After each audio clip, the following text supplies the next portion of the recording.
Mayapaldo, Pampanga, magandang araw Central Luzon. Ako po si Justin Dizon, taga rito kasama nyo para sa CLTV 36 Balitaan. Atin to. Kabalen, Karehiyon, unang araw ho ng Marso ngayon, March 1.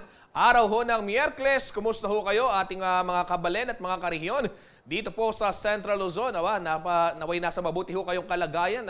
Akalain mo, tapos na nga ang Pebrero at tuwing March 1, alam naman ho natin, o tuwing buwan ho ng Marso, ay alam naman ho natin na ginugunita natin yung tinatawag na Fire Prevention Month. At maya-maya lamang ay meron ho tayong magiging bisita mula po sa Bureau of Fire Protection para ho bigyan tayo ng mga tips kung paano makaiwas sa sunog. At narito na po ang mga malalaking balitang nakalap ng ating news team ngayong Miyerkules ng umaga. Ito ho, Fire Prevention Month 2023, nagsimula na. Nationwide transport strike, ikakasa sa ika-6 ng Marso. Infrastructure development at synergy ng mga eco-zones sa rehiyon itinutulak ng BCDA para palakasin ang lokal na ekonomiya. Mga bakulingling at fiberglass boats ipinamahagi ng BIFAR Region 3 sa mga mangingisda sa Sasmuan at Lubao, Pampanga. At ikalawang bamboo organ sa bansa na matatagpuan po sa Betis, Guagua, Pampanga, maririnig na sa March 2.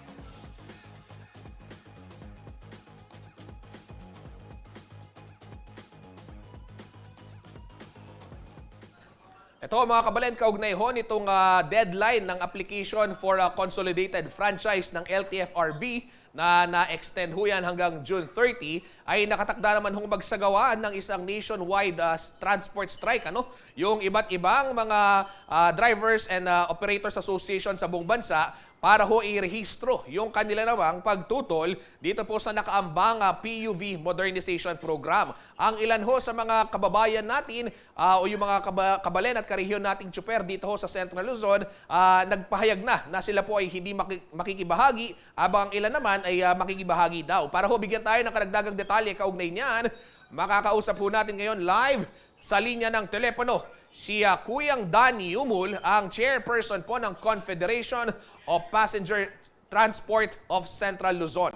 Magandang umaga, Danny Umul. Welcome po sa ating programang CLTV 36 Balitaan. Magandang umaga, kasamang Justin. Maraming salamat sa pagkakataong muli. Ako po ang presidente. Sir Dan, ito hong ikinakasang transport strike sa March 6, Yun ho bang grupo ninyo, yung Confederation of Passenger Transport dito sa rehiyon, ay makikibahagi ba dyan sa nationwide strike na itinutulak ho ng ibang mga grupo? Dito po ang stand po ng sama ng mga lugar sa Pilipinas at ng convent dito sa Central Luzon. Wala pa po maging official na statement kung sasama kami o hindi. Dahil may patawag po ang DOT at saka yung DFAT na meeting sa lahat ng mga national leader sa Biyernes po. Kasi alam naman natin, may komunistan po kami. Nilabas nila yung MC na to na 2023-01 pinakunsahan. Talaga tinutulto ko na itong ating ng kalsada comes June 30. So, katulad po ng mga napapanood nyo, nababalitaan nyo, pati Senado, Palma, sa dami po ng batas na nilalabas, parang ang COT at saka Senate, hindi na yata nakukonsulta, lalo na po kami. Kami na apektado. Opo. Sir Dan, ito hong ginagawang deadline o yung itinakdang deadline sa June 30, ito pong application for consolidated franchise. Kumusta ho naman yung proseso ng iba't ibang mga jeepney drivers and operators dito pagdating ho sa usapin ng pag-a-apply para sa isang consolidated franchise? Kasi may mga nakausap din kami, marami-rami pa halos 8,000 units pa dito sa Central Luzon yung wala pa talagang consolidated na prangkisa. Paano ho kaya ito matutugunan base ho sa inyong pagsusuri naman? Actual po, kasamang Justin, yan din ang problemang malaki ng DOTR at sa LTFRB. Iniikayat kami, pinipwersa kami na mag-consolidate. Pero hanggang doon lang, nag-consolidate ka, wala ka namang kakayaan bumili ng modernized unit para sa iyong consolidation. Hindi rin kami pinahutan. Itong mismong yung tama-tama yung sinabi ni Senador Rapi Tulfo, pati LGU, tama po yun. Kasi kung wala ng LPTRB, yung kung tinatawag nilang local public transport routan, hindi ka makakautang. Kasi LGU po ang nagbibigay nun. So, doon pa lang sa consultation per se, may problema na si LTFRB. Para bang ang gusto niya lang, sige, kahit hindi nyo kaya, pumasok lang kayo. Hindi nila kaya ipaliwanag. Ano ba yung purpose? Mahirapan mo yung tao. Tatanggalan mo ng karapatan sa pag-isa kasi pag nag-consultate ka from one individual to populations, wala ka na sa eksena. Tapos pag nag-consultate ka na, wala ka naman kakayang bumili ng modernized unit. Hindi lang baka pinagluloko nun. Sir Dan, matanong ko lang, etong problemang ito,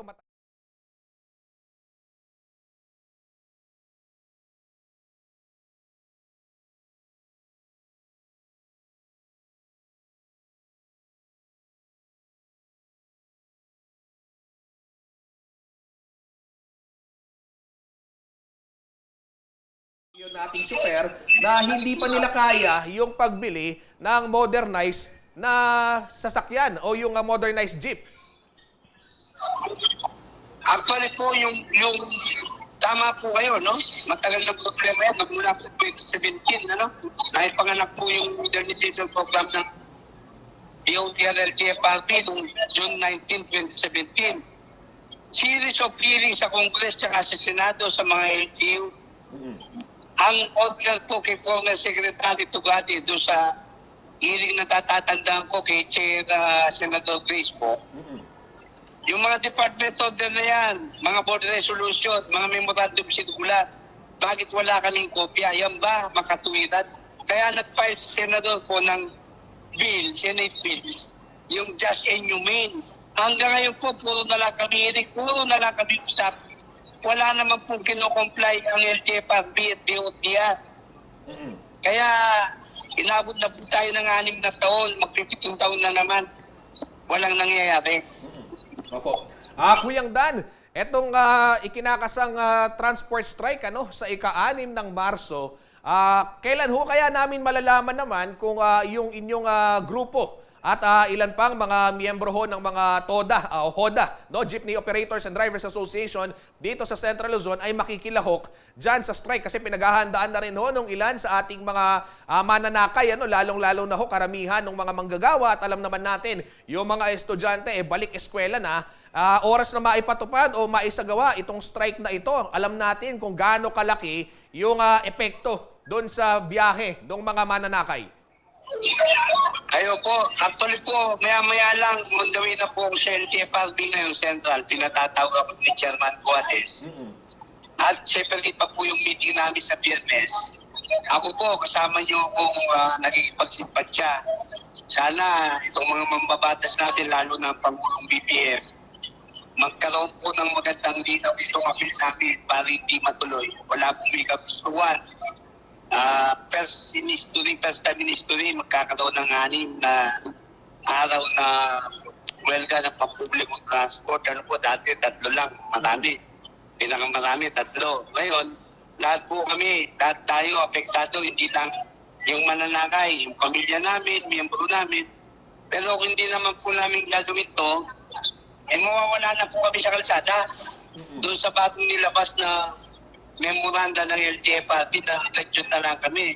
Yun din po, series of meeting ang ginawa namin. Ang nilabas nila, hindi mga taong MC. Hindi naman po yun ang pinag-usapan namin. Ang hinihingi namin from day 1 last year pa. Extension, hindi po tukol na siya ihali ng kalsada para mawala kami ng hanap buhay. Extension dahil hindi namin kaya. Opo, Sir Dan, panghuli na lamang ho, panawagan ho ninyo sa LTFRB at sa pamahalaan. At syempre ho, yung inyong mensahe naman sa inyong mga kapwa tsuper at operator at sa mananakay, lalong-lalo na ho yung mga manggagawa at mga estudyante na talaga ho pinangangambahan itong nalalapit ho na strike sa ika-6 ho ng Marso. Opo, salamat. Una-muna, nag-apila po kami sa tinangkulat, kay Pangulong BBM, sa Senado, sa Kongreso, kay Congressman ako, siya man ng COTR. Senator Grace po, alam ko may ginagawa po kayo. DOTR Secretary Bautista, Chairman Guades, kami po ay hindi sa gusto lang namin magsulo, gusto po namin mabuhay din na kagaya ninyo. Tingnan niyo po yung aming appeal, makatwirap po ba? Magmula 2017, bakit hanggang ngayon, itong PUPLP na programa ninyo hindi matuloy-tuloy dahil hindi po kaya. Hindi po tama na itong disenyo ng PUPLP nakadesign po ito sa mga mayayaman. Anti-po yan. Sa mga mananakay, resasyon po itong laban na ito, laban nyo rin po ito. Dahil pag nag-modernize kami, tataas sa pamasahe ninyo, po ang minimum lang hanggang 25 pesos para makarecover lang kami. Sa mga milyong-milyong alaga ng PUPLP na China, alang-lalo natin pinayayaman ng China ng umaagaw sa hanap buhay ng ating mga mangingisda. Eh hindi na ako maintindihan bakit sinusuportahan pa natin ng China. Tapos sabi nga ni Senator Rapi Tulfo, maraming dimawa na nakikinabang ng mga politiko. Eh, tama naman po lahat yan. Sana magkaroon kayo ng committee, imbestigahan yung PUPLP. Bakit ayaw nilang ayusin muna yan? Hindi naman po kami against sa pagbabago. Kailangan natin yan, road-road yung sasakyan, convenient, safe, reliable, at saka higit sa lahat, mura, cheap. Yun po yung pangako namin sa mga mananakay. Ayaw po namin mapervisyo kayo. Ang gusto lang po namin, nakakita ng gobyerno sa ganitong paraan. Sana ipagdasal niyo po kami sa mga gagawing meeting ng Biyernes na makumbisi namin ng gobyerno, administrasyong BBM. Hindi po namin nakakalimutan. During campaign, sinabi nyo, ang nararamdaman nyo, nararamdaman namin, nararamdaman ninyo. Ngayon po, nag-a-apela kami sa inyo ang milyong-milyong umaasa sa public transport. Kami po yung maligi ng ekonomiya, backbone of economy. Sana pakialaman nyo na po ito. Matagal na pong issue to. 2017 pa. Maraming salamat, Kay Justin. Okay, maraming salamat, Sir Dan. At kami ho ay makikibalita naman sa inyo, Kuyang Dan, sa magiging pagpupulong ho ninyo sa LTFRB ngayong araw at sa Biyernes upang sa ngayon ay maiulat din ho natin sa ating mga kababayan kung ano nga ba yung magiging takbo ng sektor ng pampublikong transportasyon pagdating naman ho ng ika-6 ng Marso. Mag-iingat ho kayo, sir.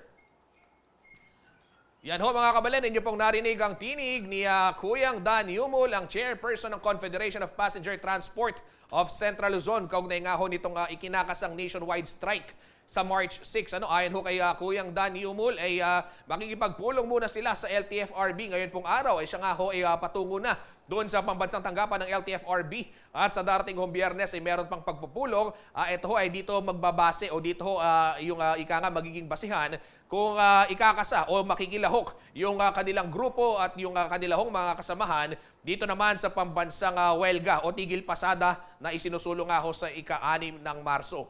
Kaugnay ho ng balitang yan, higit 8,000 driver at mga operator ng pampasaherong jeep dito po sa Central Luzon ang nanganganib mawala ng trabaho, oras na hindi po sila umabot sa itinakdang deadline for consolidated franchise application ng LTFRB sa June 30. Ang ilang miyembro ho naman ng transport sector na aming nakapanayam ay nagbabalaho na magsasagawa nga ng 7 araw na strike simula ho sa ika-6 ng Marso. Si Paulo G. Santos po ang may detalye ng balitang yan. Libo-libong jeepney driver at operators ang nanganganib mawalan ng hanap buhay pagdating ng June 30, 2023, ang itinakdang deadline ng Land Transportation Franchising and Regulatory Board o LTFRB para sa aplikasyon ng Consolidated Franchise. Ang Consolidation Franchise ay isa sa mga rekisitos upang makabili ng modernized jeep. Ang mga kooperatiba o kumpanya alinsunod rin sa PUV Modernization Program ng pamahalaan. Sa datos ng LTFRB Region 3, 8,797 PUJ ang wala pang consolidated franchise na karamihan ay bumabiyahe sa higit 200 ruta sa Pampanga, Bataan at Nueva Ecija. 12,029 naman raw ang consolidated units ng PUJ at 302 ang AUV. 451 naman ang bilang ng mga modernized PUV na bumabiyahe na sa rehiyon. Paliwanag ng LTFRB, karaniwang sanhi ng kawalan ng consolidated franchise ay ang pagkakaroon ng paksyon sa mga namamasada at operator. Magkakasana raw ng mediation program ang kanilang tanggapan upang ito ay matugunan. Actually, madali lang talaga ang consolidation.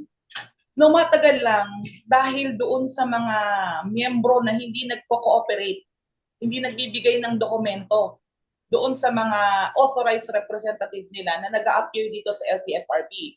For example, ang isang consolidation na walang kaabi-aberya.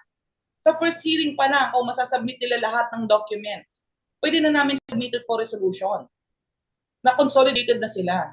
Ang nangyayari kasi, Paul, hindi makapagbigay. Ultimo ORCR, yung mga miyembrong sumali, hindi nila maibigay. Hindi ko rin alam kung bakit. Management agreement, hindi nila maibigay. So, doon siya nagtatagal yung proseso. Doon mismo sa mga aplikante. Samantala, upang tutulan ang pagpapatupad ng phase-out sa mga traditional na jeep, isang 7-day transport strike ang planong ikasa ng mga nasa sektor ng transportasyon simula sa ika-6 ng Marso. Ang ilang miyembro ng Angeles Jeepney Driver Association hindi raw tiyak kung makakasali sa kilos protesta bagamat kaisa sila sa panawagan ng kanilang mga kabaro sa industriya. Ginigit po namin lagi ang isang araw na hindi man namin paglabas ay malaking bagay na pong kawalan para sa aming pamilya. Sa mahigit na 240 franchiser dito sa ating asosasyon, sa 7 araw na hindi paglabas ay malaking dagok po para sa aming mga pamilya, sa aming mga anak na pinapaaral, sa mga mananakay. Apila nila sa pamahalaan, konsultahin ang kanilang hanay bago tuluyang ipatupad ang programa sa modernisasyon dahil sila raw ang direktang apektado nito. Hindi rin daw kakayanin ng gastos, lalo't isa ang sektor ng transportasyon sa mga pinadapa ng pandemya. Finance po ay napakahirap, Kuya Pao. Unang-una, ang ahensya ng ating gobyerno ay pinasa nila kami sa Land Bank of the Philippines at sa DBP. Ngunit hindi po kami kayang i-sustain lahat ng ating nasabing mga bangko kung kaya't ipinasa po nila sa private bank ang lahat ng mga finances and payments. Samantalang kung ating ikukumpara sa Land Bank of the Philippines at sa DBP, 160,000 lamang ang down payment as per modern unit. Kung ikukumpara sa mga private bank na 300,000 as per unit, ang laki pong diferensya. Kung yung sa land bank nga lang po is 160, hindi na namin kakayanin. What more kung ipapasa pa po kami sa mga private bank na gaya ng sa ngayon. Yun po ang aming mga sentimiento ngayon kasamang Paulo G. Ano ang gusto ho ninyong panawagan sa bago po ngayong administrasyon? Hindi po kami tutol sa mga ganyang programa ng ating gobyerno. Panawagan lang po namin ay bigyan po kami ng sapat na panahon para po sa preparasyon ng ganito. Ang sinasabi po nilang 2017 up to present na panahon ay kulang na kulang pong panahon yun para sa aming lahat dito na umaasa sa mga pampublikong mga transportasyon na ito. Ako si Paulo G. Santos, taga rito kasama nyo para sa CLTV 36 News. Atin to.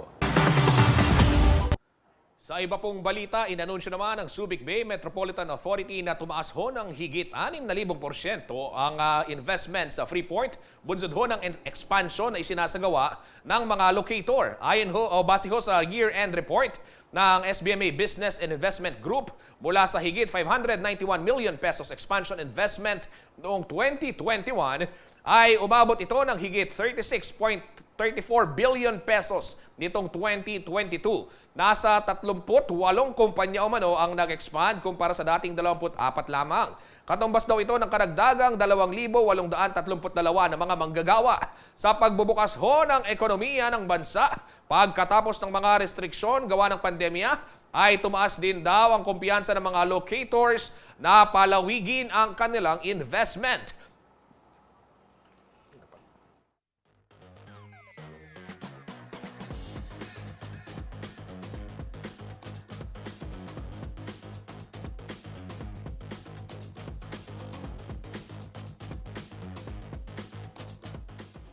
Sa atin hong pagbabalik, ito hong makibalita naman tayo dito sa sinusulong ho ng Bases Conversion and Development Authority na infrastructure development at yung hong synergy ng mga economic zone. Yan at marami pang iba sa pagbabalik ng CLTV 36 Balitaan.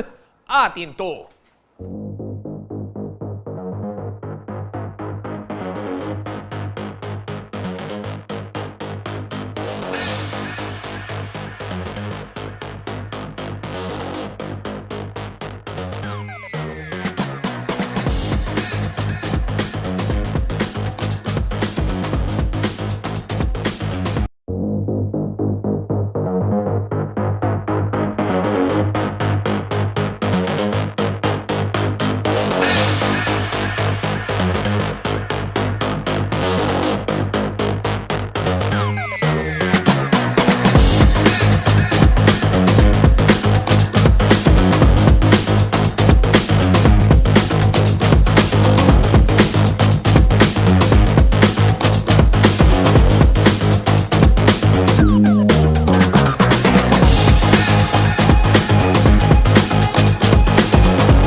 Nagbabalik po ang CLTV 36 Balitaan at sa iba pong nangungunang balita.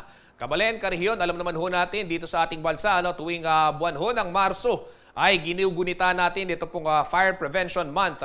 At dahil na rin alam natin yung panganib ho talaga na dala ng sunog ay hindi biro. Biruin mo o ika nga mawala yung mga pinaghirapang ari-arian at minsan pa nga po ay nauuwi ho sa pagkawala rin ng mga buhay na talaga naman ho nga napakasaklap kung titignan.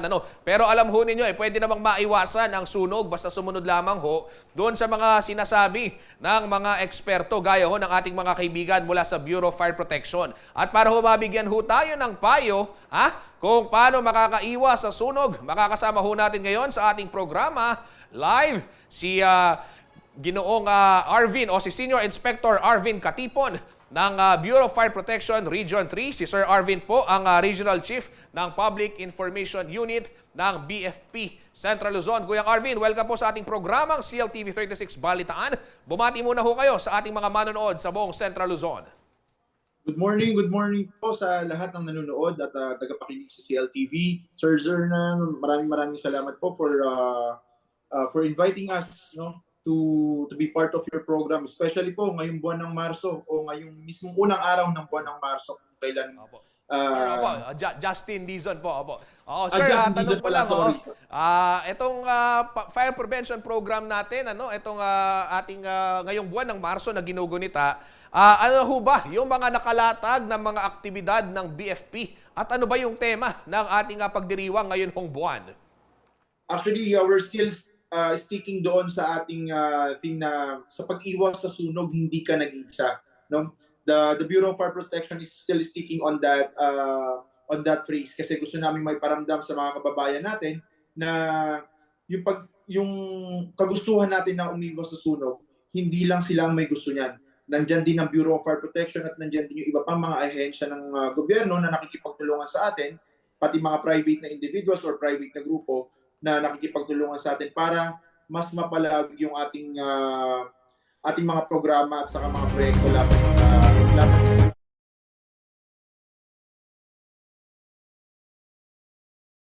yung BFP para ikampanya ho itong sa pag-iwas sa sunog, hindi ka nag-iisa na ika nga tema ho ng ating paggunita ng Fire Prevention Month. Yes sir, for the past few weeks all of our our units, field units, pati ang ating regional office at pati sa lahat ng regional office po sa buong Pilipinas. Pero syempre lalo tayo dito sa Central Luzon ay busy in preparing po para sa kick-off ceremony natin. Actually, mamayang alas 2 po, inimbitahan po namin kayo, pwede po kayong sumama sa amin, mag-join po sa amin sa SM po, sa SM Pampanga po para po sa kick-off ceremony ng Bureau of Fire Protection Central Luzon, Fire Prevention Month 2023. And yung mga istasyon din po natin, mga field units po natin, nag-umpisa na rin po sila na mag-conduct ng mga motorcades simula kaninang umaga po, para sa mapaalalahanan ng mga kababayan natin na simula na po ng buwan ng pag-iwas sa sunog. Sir Arvin, tanong ko lang, dito ho ba sa Central Luzon, saan probinsya pinakamarami ho kayong naitala na mga fire incidents sa mga nakaraang mga buwan o di kaya naman taon? Madalas pa rin po talaga ang sunog natin sa parte po ng Pampanga po at saka ng Bulacan kasi ito po yung mga crowded na na areas. Pero ganun pa rin naman po, may mga incidents pa rin po tayo, mga fire incidents pa rin po tayo sa ibang mga probinsya po ng Central Luzon. Pero mas hamak po na bumaba ito kumpara sa mga previous po natin na itatala po. Ngayon po from January hanggang February ng 2023, sa kabuuan na po ito ng buong Central Luzon, may naitala lamang po tayo na 121 na structural fires. Sir, dun sa bilang na yon, yung 121, ito ho ba karamihan? Ito yung mga commercial establishments o mga residential? Meron po tayong mga commercials, meron din tayong mga residential, pero isa po ang madalas na pinagmumulan nito ay madalas na sanhi pa rin si mga faulty electrical connections natin. Oo, yan nga nabanggit mo sir, yung karaniwang sanhi ng sunog ay yung faulty electrical connections, no? Sir, paano ho ba maiiwasan yung mga ganitong kalakaran, ano? At sa halimbawa na lamang sa mga establishmento, di ba meron kumukuha yan ng mga fire yung clearance, ano, na ligtas ang isang gusali. Pero sa mga pamamahay, sir, mukhang nakikita natin hindi ganon kalakas din yung pagbabantay dahil syempre ito yung mga private houses, ano. Pero paano, anong pwedeng gawin, ano, para matiyak na ligtas yung mga ganitong klaseng connection na nagdudulot ho naman ng sunog? Unang-una po sa lahat, lagi po namin pinapaalalahanan na kung bibili po ng mga materyales o ng mga kagamitan na nangangailangan ng supply ng kuryente, siguraduhin po natin na ang mga binibili natin gamit ay may ICC certification po. Ibig sabihin nito, pasok siya sa quality standard at sigurado po natin na yung mga materyales na ginamit dito ay kaya po talagang tumagal po at mas matibay.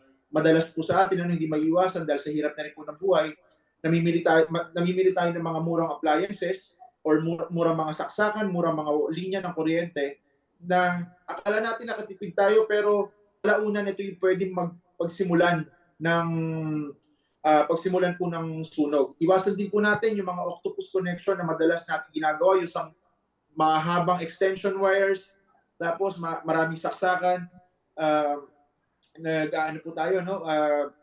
nag-overload po tayo ng isinasaksak dito, no? Yan po ang isa sa madalas na pagmulan. Lahat pati na po yung pag-iwan ng mga cellphone na nag-charge, pag-iwan po ng mga appliances na hindi tinatanggal sa saksakan po, no, ng kuryente. Yan po yung madalas na nagiging rason ng sunog. So lagi po natin nire-remind yung ating mga kababayan through sa aming programa na Oplan Ligtas na Pamayanan. May mga nag-iikot pa rin po tayo, regular pa rin po ang pag-iikot, pagbibigay ng mga public address, at pagpo-post po sa mga social media sites or outlets ng official sites and outlets ng Bureau of Fire Protection Central Luzon ng mga paalala para lagi talaga sila kada browse man nila sa Facebook man yan o sa iba pang mga social media sites, lagi nila makikita yung mga reminders namin, mga warnings namin regarding sa mga hazard po na yan.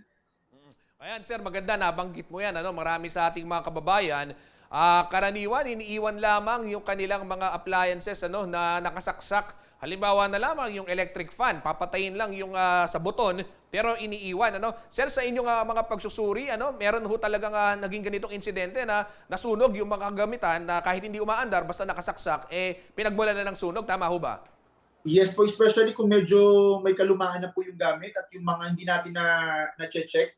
Siguro isa rin to sa gusto kong sabihin, ano, na tayo yung mga nasa bahay, from time to time, i-check po natin yung mga appliances natin, lalo yung mga wirings niyan, kasi baka hindi natin lang napapansin, merong mga hiwa na, may mga open na part, na pwede na kahit na nakasaksak lang yan dyan, pwedeng mag-cause ng, ng sunog.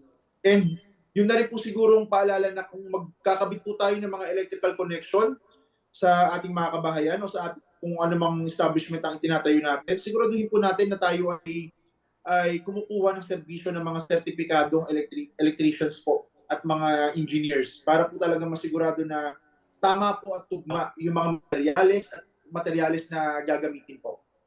Opo. Sir, pagdating naman ho doon sa kakayahan ng ating puwersa, ano, ng BFP Central Luzon, sa ngayon ho ba masasabi natin na may sapat na na puwersa ho, manpower yung BFP, kung iaan ho natin, kung pagbabasihan naman ho natin yung fireman to population ratio?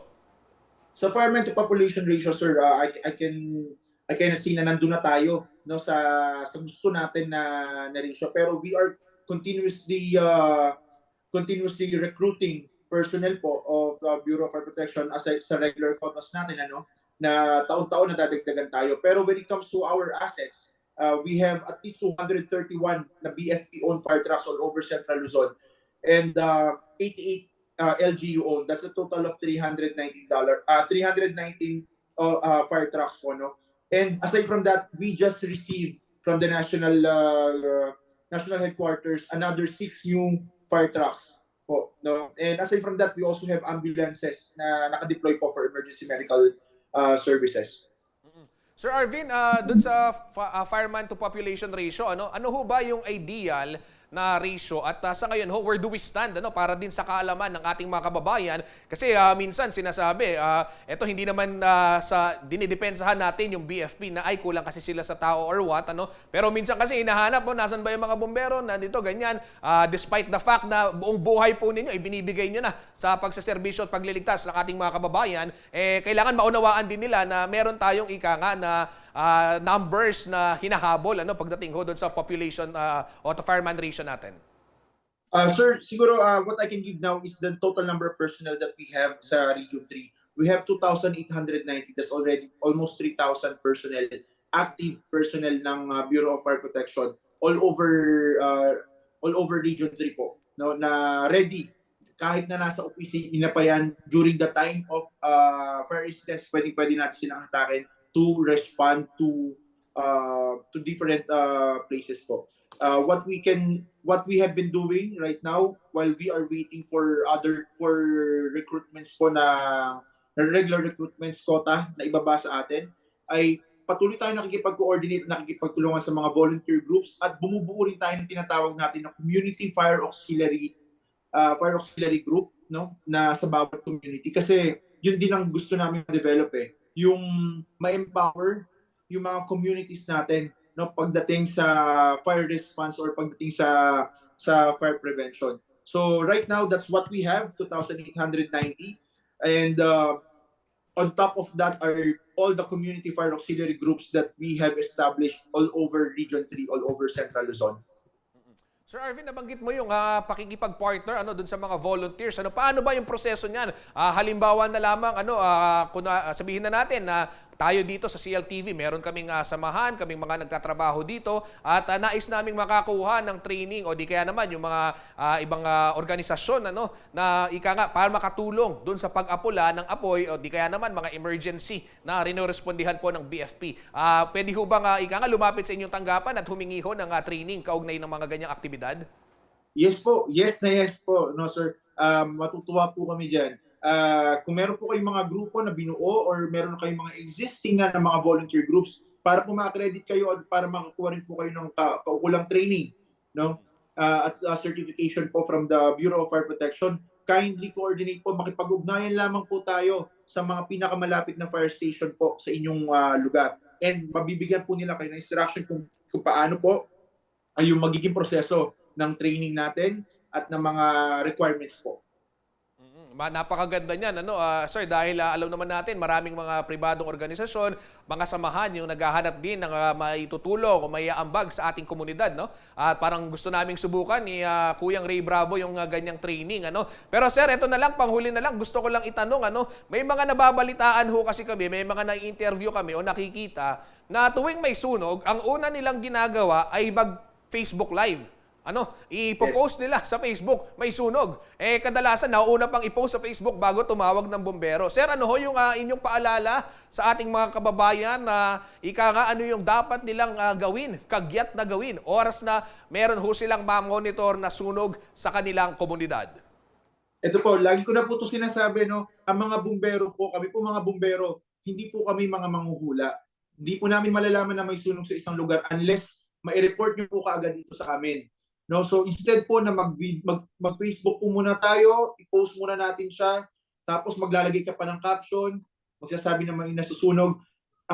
Mas maganda po na nakasave yung mga emergency contacts like the number of local fire station or kung masyadong mahaba para sa inyo, mag-dial lang po kayo ng 911.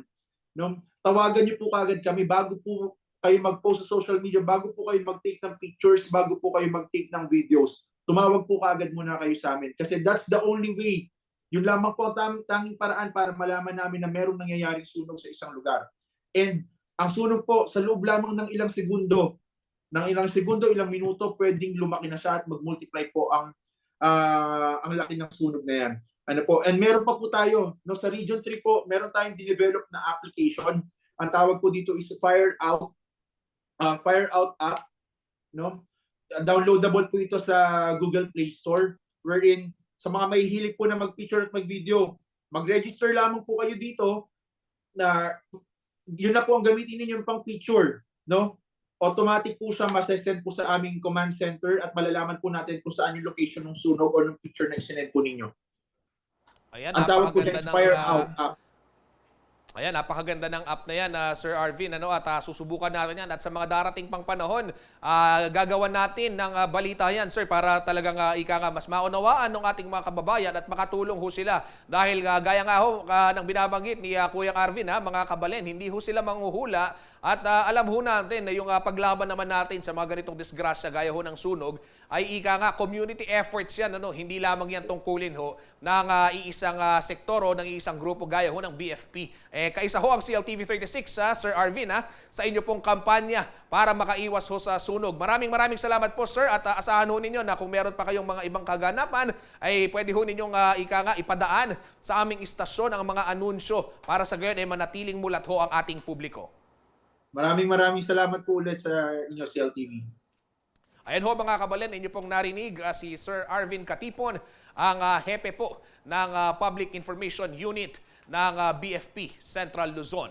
Samantala, ito ho, pabatid naman sa publiko, pansamantala pong isasara ang bahagi ng Friendship Road ng Kutkut Intersection sa Angeles City sa darating hong ika-5 ng Marso. Simula ho alas 6 ng umaga hanggang alas 6 naman ng gabi. Ito ay upang magbigay daan po sa paglalagay ng concrete girders bilang bahagi ng konstruksyon ng Kutkut Flyover. Panoorin ho natin ang ilang bahagi ng panayam kay Ginoong Alvin Perez, ang Communication Monitoring Head ng Angeles City Traffic Management Office o ACTEDO.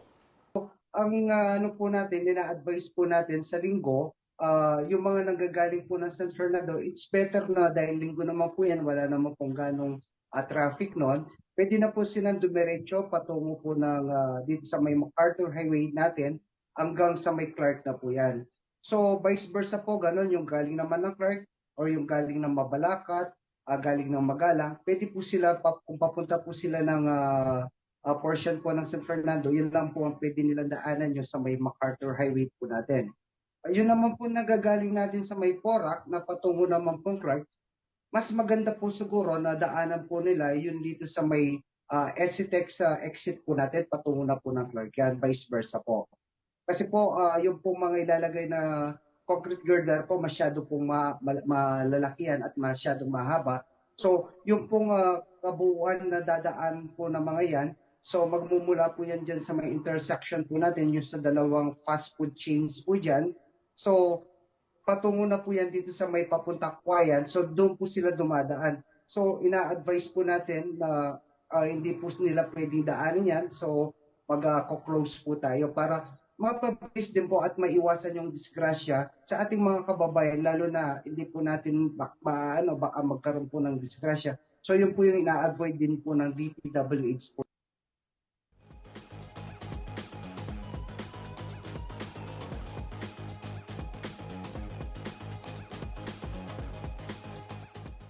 Kabalen, ako po yung magpapaalam na sa telebisyon pero patuloy ho ang ating balitaan sa aming official Facebook page at maging sa ating YouTube channel at CLTV 36 Official. Yan at marami pang iba sa pagbabalik ng CLTV 36 Balitaan, atin to.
Nagbabalik po ang CLTV 36 Balitaan at sa balitahong kaugnay naman itong transport strike na ikinakasaho ng iba't ibang mga driver at operator ho ng jeep. Umapila po si Pangulong Ferdinand Marcos Jr. sa Transport Group na wag na hong ituloy ang kanilang bantang 6 na araw na tigil pasada. Ayon ho sa Pangulo, aminado naman siya na hindi daw naging maayos yung rollout ng modernization program ng gobyerno sa mga apektadong traditional jeep. Bukas umano si Pangulong Marcos Jr. sa dialogo at sinabing maging siya po ay pabor na pumasada ang mga traditional jeep, lalo na kung sila naman ay roadworthy. Pakinggan ho natin ang pahayag ng Pangulo kaugnay ng mainit na usaping iyan. Pag-aaral ko, parang hindi maganda ang naging implementation nung modernization. Tama naman yun. Kailangan safe yung mga jeepney, yung mga tricycle, yung mga bus. Kailangan safe yan. Pero iba-iba yung naging standards na ginawa. At tignan natin kung siguro kaya natin kausapin ang mga transport groups at sabihin natin, babaguhin talaga namin para hindi masyadong mabigat sa bulsa ng bawat isa. The modernization program also was a first step towards electric vehicles. So siguro we will eventually move there. Pero kailangan pa rin nating ayusin ang supply ng renewables. Kasi ang sinasabi ng mga nag-aaral, kung talagang para sa climate change yan, kahit na electric vehicle ka, magcha-charge ka, yung kuryente galing din sa coal-fired plant. Di ganun din. Walang nagbago. Linipat mo lang yung pollution ng konti. So that's an improvement, but doesn't help climate change. That's why kailangan pag-aralan natin ang timetable. Aking palagay, dapat ang pwedeng gawin ay inspeksyonin yung mga vehicles. Kahit luma, may luma naman na maganda pa rin eh. May luma naman na pwede pang gamitin eh. So baka tignan natin na hindi yung just because 5 years old or 10 years old, hindi na pwede. Tignan natin yung condition. Kung maganda mag-alaga yung driver, maganda yung jeep niya, pwede pang gamitin yan, safe pa naman. So yan ang mga issue na kailangang pag-aralan. It's not that simple, but I'm hoping na dito sa mga initiatives na iniisip natin, makakumbinsi naman natin ng mga transport groups na huwag na muna mag-strike dahil kawawa talaga ang tao at marami pang naghihirap at hindi masalo pang maghihirap pag hindi makapasok sa trabaho. Ang pahayag pong yan ng Pangulo ay mula naman ho sa RTVM. Samantala sa ibang balita, hindi raw angkop ang kasalukuyang sitwasyon ng Mabalacat City Hall para sa mga empleyado at sa mga sineserbisyuhan nilang Mabalakenyo. Kaya naman ho naisipan na ho ng City Government sa pangunguna ni Mayor Crisostomo Garbo na magtayo raw ng panibagong gusali upang mailipat ang lahat ng mga tanggapan sa isang lokasyon.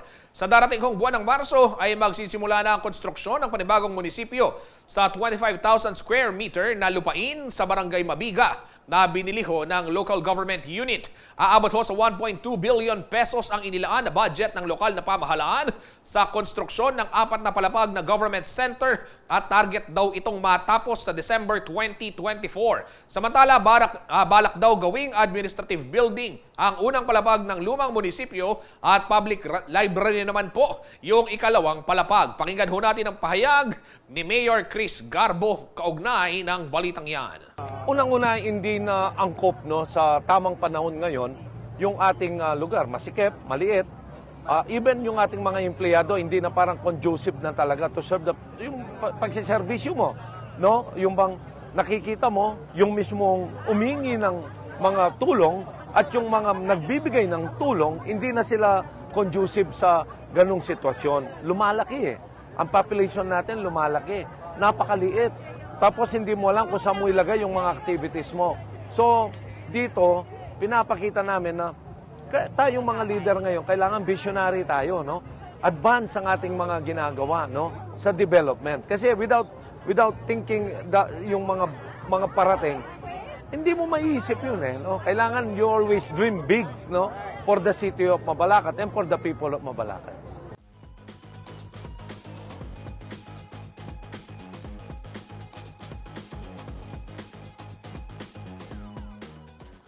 Samantala, mula ho sa pangarap ng dating kura paroko ng St. James the Apostle Church sa Betis, Pampanga na si Among Greg Canlas na magkaroon ho ng ikalawang bamboo organ sa bansa.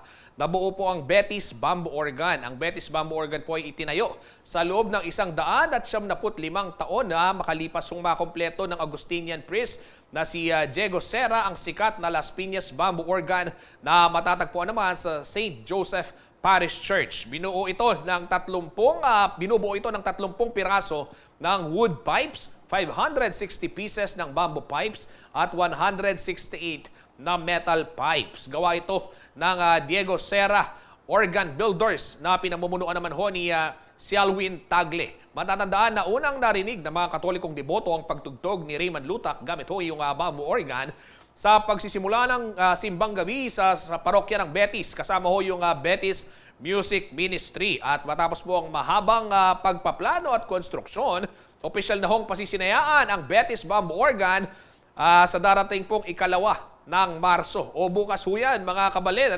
Libre lamang itong inihahandog ng simbahan para masaksihan ang inaugurasyon ng ikalawang bamboo organ sa bansa. Iba't ibang grupo ho ang inaasahang tutugtog sa nasabing kaganapan. At pakinggan ho natin ang pahayag ni Among Greg Canlas, ang musical director ng Mirabilia Children's Choir. Anyapin ng Mirabilia Choral, bibilugan na rin Mirabilia Day Children's Choir, plus additional na hinanpik ko karing Choir Betis, plus ini pong korong iba't Quezon City pa para maging memorabilia ining historic occasion tamo Pampanga na hanapin sasabing Jody, it will go down in the history of the church and of the province of Pampanga na atin tamong second bamboo organ, not just to admire but to help us sing glory to God and to help us really feel the presence of God in the community when we worship and when we sing together. So, dito pong pwede, datang ko sana po, bangkanita ay Albania. Anyapin ng Mirabilia.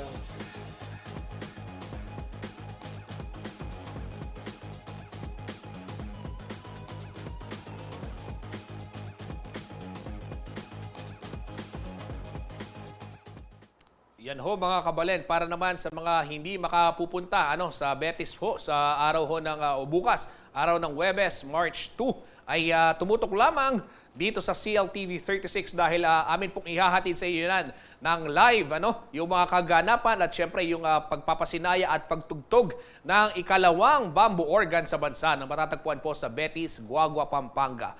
Sa iba hong balita, dinala na ng National Commission for Culture and the Arts o NCCA sa Pampanga yung kanila hong dance festival na tinatawag na Sayaw Pinoy. Dito po pinakita ang iba't ibang uri ng sayaw na nakagisnan, sumikat at kinagigiliwan sa ating bansa. Para po sa kanilang unang pagtatanghal sa lalawigan, ginawa ho ito sa may St. Scholastica's Academy sa syudad ho ng San Fernando. Yan ho ang balitang tinutukan ni Liana Canilao. Ang mga Pinoy ay kilala bilang mga naturally born dancers. Kung kaya't mapa modern folk dance, ballet o contemporary man, ay siguradong kayang-kayang makipagsabayan ng mga ito kahit kanino pa itapat. Ang isinagawang Sayaw Pinoy sa St. Scholastica's Academy sa syudad ng San Fernando nitong Lunes, February 27, ay isa sa mga patunay kung bakit marami sa ating mga kababayan ang nakikilala sa larangan ng pagsayaw. Ayon kay Shirley Halili Cruz, ang chairman ng National Committee on Dance ng National Commission for Culture and Arts, 17 taon ang masimula ng pag-iikot-ikot nila sa iba't ibang panig ng bansa. I want to highlight all the different genres and dance. So we have the folk dance, the classical ballet, lyrical, contemporary, tap, hip-hop, and even musical theater arts. So I think Sayaw Pinoy is very, very, very, very successful, and we have I have brought Sayaw Pinoy to 422 venues, and I tapped already 526 dance groups. So we were able to encourage the young dancers, all ages, and from different regions of the country. Para naman sa ilang mga performers, bukod sa appreciation sa sining at kultura, ang pagsayaw ay isang uri ng ekspresyon ng nararamdaman ng isang tao. because we want to share Filipino arts through dances. Because naniniwala kami during yung system na through dance, we can communicate with each other. And gamit yung mga sarili-sarili naming art, different genres of dance, at syempre yung camaraderie na nabubuo namin dito sa Sayaw Pinoy. Ang mga katutubong sayaw naman ay metikulosong inaral ng mga dancer dahil ito ay uri ng pagbibigay ng pugay at respeto sa kanilang mayamang kultura. May times po na nahihirapan talaga kasi may mga, hindi naman sa amin original ito nang galing. So, kailangan yung way ng pagsayaw nila, dapat ma-adapt din namin yun. So, may times talaga na mahirap, lalo na pag mga balancing, mga ganun po yung mga sayaw. So, kailangan kasi maging yung galaw namin katulad nila, kahawig nila. So, medyo mahirap talaga din. So, umpisa. Samantala, kasama ng Junior New System at TUP Kalinangan, ang mga performers na SLU Dance Company, UEC Langanan, CLSU Bitay Sining, Halili Cruz Dance Troupe, SSA Dance Ministry, Sinukwan, Para Dance Sport PNU Balingsayaw, JNS Buga HCDC at J Crisis. Hindi naman magkamayaw ang mga estudyante at mga audience sa galing ng mga mananayaw. Ayon naman sa principal ng SSA na si Sister Mary Ignacios Aquino OSP, mahalaga na hindi lang subsob sa pag-aaral ng mga estudyante. Panahon na umano na sila ay lumabas at ipakita ang kanilang mga itinatagong talento sa pagsasayaw. This is very important, especially for me. My passion is also for the arts. And the formation of the young is not only academics, but it should be holistic, no? And after 2 years of pandemic, they were closed inside their homes. This is the best time for them to explore other possibilities, no? And to develop their innate talents, especially in the culture and arts. Samantala, bukod sa CSFP, magtutungo rin ang sayaw Mabalacat City. Ako si Liana Canilaw, taga rito, kasama nyo para sa CLTV 36 News, atin to. Alamin naman ho natin ang magiging taya ng panahon mula kay Ginoong Manny Esguera, ang Chief Weather Forecaster ng Pag-asa Clark.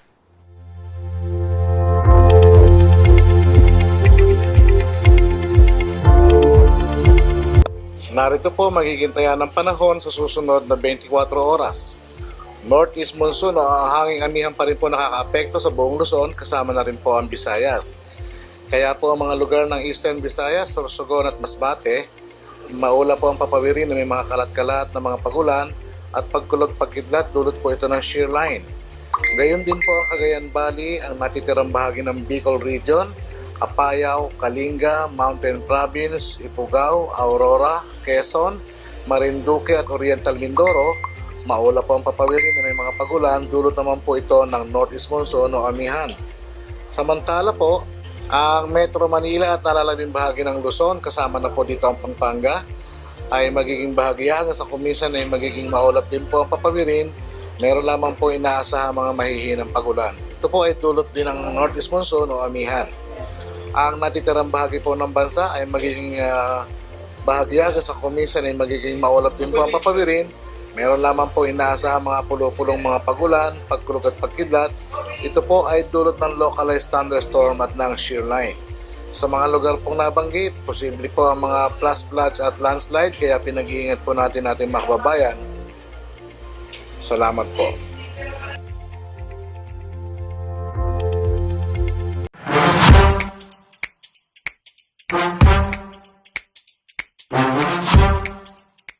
At bago ako tuluyang magpaalam, ito basahin ko lamang yung ating top pick question of the day. Nanong makapagpasaya ka? Anyang anak ka? Ayan, magandang tanong yan ha. Para mabalikan ho natin yung ating kabataan. Sabi na pong April Angel Magtoto, paper doll. Kung mag-recess para asa likerogo, tsa $2 pesos yata kanita. Tinagne pa'y shy-shy. Awo, paper dolls, yan. Sabi ng Raquel Layog de Guzman, Mamyalong Goma ang pong postcard ng pong Holland. Yan. Nanuniyak sitang goma itang dampa-dampan eh. Wow, tang singkasigan palakpak na kanyan. Wow. Ronnie Catwazon, Patse magalmusal kami, abe yapo ko. Ay, wow, Diyos ko. Makamiss naman ni yapo ko. Pwede sinabi ng Ronnie ka ngayon eh. Wow, masaya mo naman pong makipagalmusal. Karin kaya katamo nga po, uling talagang biyeda nga nimburi mo eh. Ayan, mga kabalen, yan ho ang ilan sa mga sagot ng ating mga netizen sa ating topic question of the day. At maya-maya po, mamayang alas 12, samahan natin si Kuyang Jody BJ Mercado para ho basahin yung marami pang kasagutan. At syempre, kanya hong makakatsikahan si Camille Cataluna, ang marketing supervisor ng Hero Foundation Incorporated, para talakayin naman itong Hero Golf Cup 2023. Yan ang ating magiging bisita sa topic. Kasama syempre si Kuyang Jody Mercado. Kabalen, ako'y magpapaalam na at yan ang mga balitang nakalap ng CLTV 36 Balitaan. Para ho sa karagdagang detalye, maaari ninyong i-follow ang aming mga social media pages sa Facebook at CLTV 36 Official and at CLTV 36 News. Sa Twitter naman at CLTV 36, yung ating Instagram, TikTok at YouTube. Ganon din ho at CLTV 36 Official. Pwede rin ho kayong bumisita dito sa ating website, CLTV36.tv. Mapapanood din ho nationwide yung ating mga programa via Signal Channel 115. At kung ikaw naman ay nasa Central Luzon, sa ating 39 cable partners at maging sa Free TV Channel 36. Kasama po ang buong puwersa ng CLTV 36 News and Current Affairs. Ang po si Justin Dizon, taga rito. Kasama nyo para sa CLTV 36 Balitaan. Atin to.